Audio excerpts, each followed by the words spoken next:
Opposition اتحاد کی تحریک کے بعد حکومت کا جوابی وار۔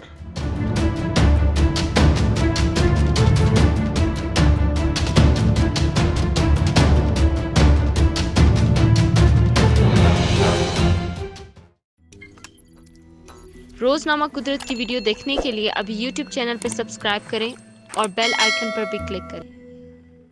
نیب نے خواجہ محمد آصف کو گرفتار کر لیا۔ قومی احتساب بیورو نیب نے آمدن سے زائد اثاثوں کے کیس میں پاکستان مسلم لیگ نون کے قومی اسمبلی میں پارلیمانی لیڈر خواجہ محمد آصف کو مرکزی سیکرٹری جنرل احسن اقبال کے گھر سے اس وقت گرفتار کیا جب پاکستان مسلم لیگ نون اگلے سال ہونے والے سینٹ انتخابات میں حصہ لینے کے لیے مشاورتی اجلاس کر رہی تھی۔ خواجہ محمد آصف احسن اقبال کے گھر نون لیگ کے اجلاس میں شرکت کے لیے موجود تھے۔ ترجمان نیب کے مطابق خواجہ محمد آصف کو نیب راولپنڈی منتقل کر دیا گیا ہے۔ میڈیکل ٹیم کو ان کے طبی معائنے کے لیے طلب کیا گیا ہے۔ نیب ذرائع کا کہنا ہے کہ خواجہ محمد آصف کو راہداری ریمانڈ کے لیے کل احتساب عدالت اسلام آباد میں پیش کیا جائے گا۔ راہداری ریمانڈ کے بعد انہیں نیب لاہور کے دفتر منتقل کیا جائے گا۔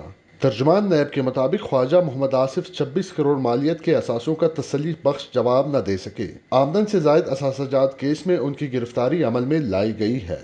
خواجہ محمد آصف پر نیب میں ایک اور کیس اس وقت تفتیش کے مراحل سے گزر رہا ہے، جس پر خواجہ محمد آصف پر بطور وزیر خارجہ اور وزیر دفاع پاکستان دبئی کے ایک نجی فرم کے ساتھ ملازمت اور اقامہ رکھنے کا الزام ہے۔ تاہم یہ واضح رہے کہ 2 سال قبل پاکستان تحریک انصاف کے رہنما عثمان ڈار کی جانب سے ایک درخواست پر اسلام آباد ہائی کورٹ نے اقامہ کیس میں خواجہ محمد آصف کو نااہل قرار دیا تھا۔ تاہم بعد میں سپریم کورٹ نے خواجہ محمد آصف کو اہل قرار دیتے ہوئے تحریک انصاف کے عثمان ڈار کی درخواست کو مسترد کر دیا تھا۔ خیال رہے کہ خواجہ محمد آصف قومی اسمبلی میں پاکستان مسلم لیگ نون کے لیڈر ہیں اور وہ سابق وزیر خارجہ اور وزیر دفاع پاکستان رہے۔ خواجہ محمد آصف قومی اسمبلی کے حلقہ NA-73 سیالکوٹ 2 سے مسلم لیگ نون کے ٹکٹ پر رکن قومی اسمبلی منتخب ہوئے۔ خواجہ محمد آصف جہاں حکومت وقت کے خلاف انتہائی سخت گیر موقف اپناتے ہیں، وہیں انہیں پاکستان مسلم لیگ نون میں اسٹیبلشمنٹ کے